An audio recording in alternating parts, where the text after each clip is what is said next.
रेहाना और रवि की शादी के बाद रवि के पास कुछ नहीं था। रेहाना, तुमने मुझसे शादी करके एहसान किया है। मुझसे ज्यादा तो तुम कमाती हो। अरे तो क्या हुआ, एक दिन आएगा रवि कि तुम खूब पैसा कमाओगे। मुझे तुम पर पूरा विश्वास है। रवि और रेहाना खुद को स्टैंड करने के लिए पूरी मेहनत करते। रेहाना, मैं नौकरी नहीं करना चाहता हूँ। तो कोई बात नहीं, मैं नौकरी करके घर चलाती हूँ, तुम बिजनेस सेट करने की कोशिश करो।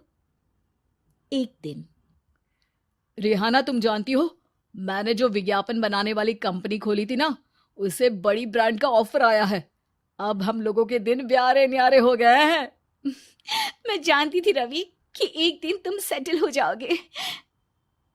रवि का काम अच्छा चल जाता है। एक दिन वो रेहाना से कहता है, रेहाना, अब हम लोगों का बच्चा भी हो गया है। बहुत छोटा है वो। उसका ख्याल कैसे रखेंगे हम? कैसे क्या, मैं गांव से माँ को लेकर आ जाती हूँ। नौकरी से हाफ डे ले लिया करूंगी। अभी तो वो छोटा है, स्कूल जाने तक मैं मैनेज कर लूंगी। देखो रेहाना, मैं अब अच्छा कमा रहा हूँ। तुमको नौकरी करके परेशान होने की कोई जरूरत नहीं है।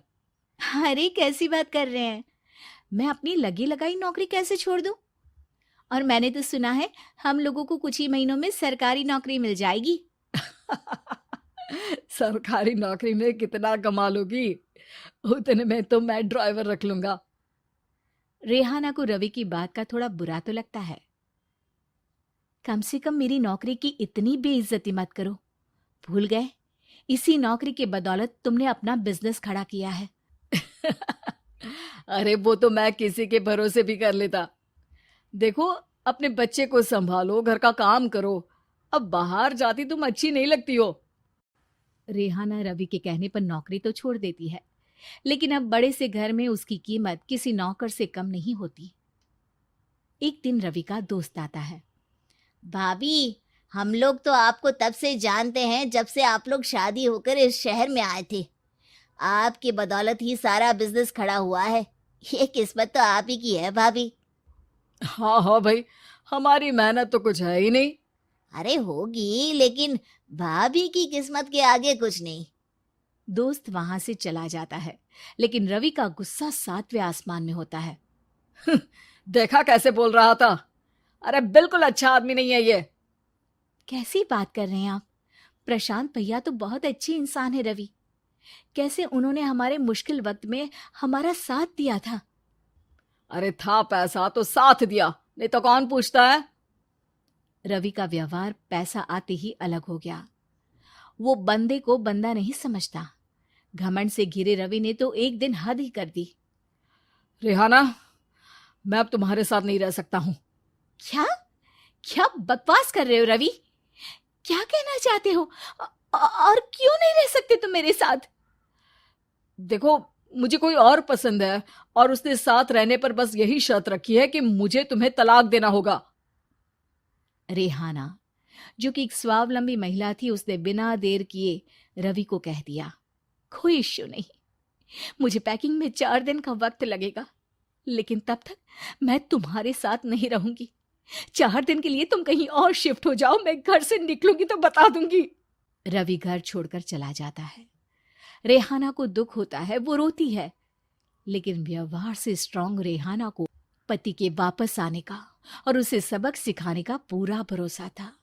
फिर एक दिन, अरे शुशिका, कब शादी करोगी तुम मुझसे? यार मैंने तो सोचा था तुम शादी से पहले मुझे विदेश लेकर जाओगे, महंगी कार दिलाओगे। अरे सब दिला दूंगा, लेकिन पहले मुझसे शादी तो कर लो। हाँ हाँ, क्यों नहीं। मैं कुछ दिनों के लिए अपने मम्मी पापा के पास जा रही हूँ और लोगों से अपनी शादी की बात करूंगी। अरे शुशिका, कैसे रहूंगा मैं तुम्हारे बिना? अब तो शादी ही होने वाली है हम लोगों की। शुशिका रवि को छोड़कर चली जाती है। रवि घर आता है, जहां रेहाना को ना पाकर उसे सब अजीब लगता है। घर तो रेहाना के बिना कुछ नहीं है। बच्चे की याद भी आ रही है।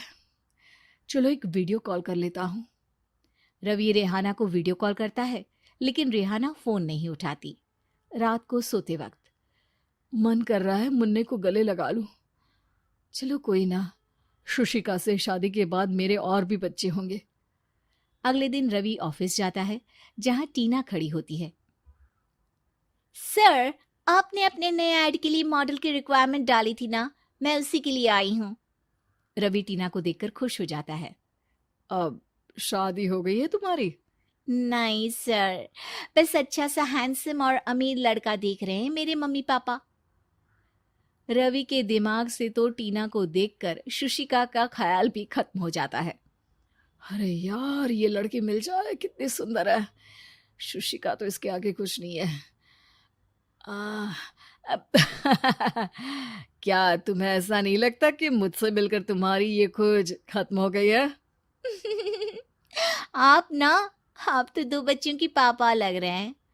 अरे नहीं नहीं, मेरी शादी तो हुई थी, लेकिन बीवी को किसी और से प्यार था, मुझे छोड़कर चली गई। खैर, टीना की दोस्ती रवि से हो जाती है, लेकिन 1 महीने बाद शुशिका रवि के पास वापस आती है। मेरे मम्मी पापा तुमसे मिलना चाहते हैं, लेकिन उन लोगों को ये मत बताना कि तुम पहले से शादीशुदा हो, और हाँ, शादी से पहले अपनी सारी प्रॉपर्टी तुमको मेरे नाम करनी होगी। अरे पागल, अब मैं तुमसे शादी ही नहीं करना चाहता। भला ऐसी लालची औरत से कौन शादी करेगा? तभी वहां टीना आ जाती है। रवि, ये पागल सी औरत कौन है? देखो, तुमने ही कह दिया ना पागल, तो पागल ही है। पता नहीं कौन है, कह रही है शादी कर लो, लेकिन शादी से पहले अपनी सारी प्रॉपर्टी मेरे नाम कर दो। बोल तो सही रही है। वैसे तुम जानती हो, मेरी एक सहेली है, उसके पति ने उसे पैसा आते ही छोड़ दिया, जबकि उसको खड़ा करने वाली ही मेरी सहेली थी। और मुझे भी भरोसा नहीं है। अगर मैं भी तुमसे शादी करूंगी तो तभी, जब तुम मेरे नाम अपनी सारी प्रॉपर्टी कर दोगे। अरे हाँ हाँ, क्यों नहीं, बिल्कुल कर दूंगा। रवि और टीना की शादी की तारीख तय हो जाती है। वो अपनी सारी प्रॉपर्टी के कागज लेकर शादी वाली जगह पर पहुंचता है, लेकिन वहां टीना आती नहीं। रवि टीना को मैसेज करता है। कहाँ हो? सॉरी, मैं तुमसे शादी नहीं कर सकती, मुझे तुमसे भी ज्यादा पैसे वाला मिल गया। रवि को गुस्सा आ जाता है। वो गुस्से से सारा डेकोरेशन तोड़ रहा होता है कि वहां रेहाना आ जाती है। सर, क्या हो गया? क्या डेकोरेशन पसंद नहीं आई आपको? अ, तुम यहाँ क्या कर रही हो? मैं यहाँ की डेकोरेटर हूँ। क्या आपको पसंद नहीं आई यहाँ की सजावट? रवि दौड़कर रेहाना के गले लग जाता है। मुझे माफ कर दो रेहाना। रवि रेहाना के गले लग जाता है और रेहाना टीना को थैंक्स का मैसेज करती है।